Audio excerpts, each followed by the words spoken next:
In today's video, I'm going to teach you how to import into an existing Asana project. We'll create a clean project space and then bring your tasks in from a CSV file using Asana's built-in importer. By the end, you'll have your tasks neatly organized and ready for your team to work with.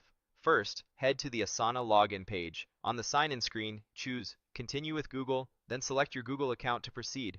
If you typically sign in using another method, that's fine too. The key is to get into your Asana workspace so we can start the import.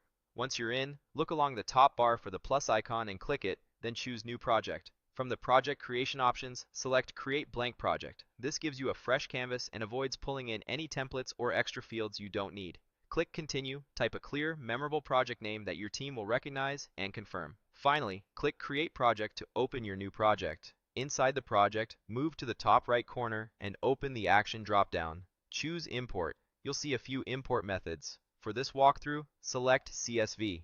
CSV is reliable for structured data and makes it easy to map columns to Asana fields, though other options like any file or email are available if you prefer them for future imports.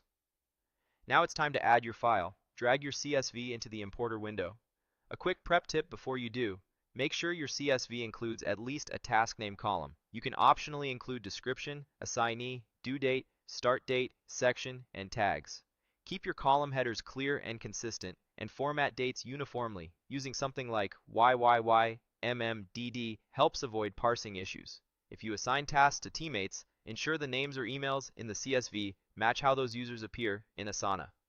After you drop in the file, Asana will show a mapping screen so you can match CSV columns to Asana fields. Take a moment to review each mapping, especially dates, assignees, and sections.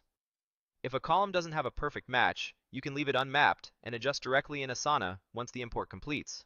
When everything looks right, continue and let Asana process the file. When the import finishes, click Go to Project. You should now see your tasks in the project, grouped into sections if you included them, with due dates, assignees, and other fields applied. Give the list a quick scan, sort or filter if needed, and make any small edits right in Asana. That's it. You've successfully imported into an existing Asana project using a CSV file.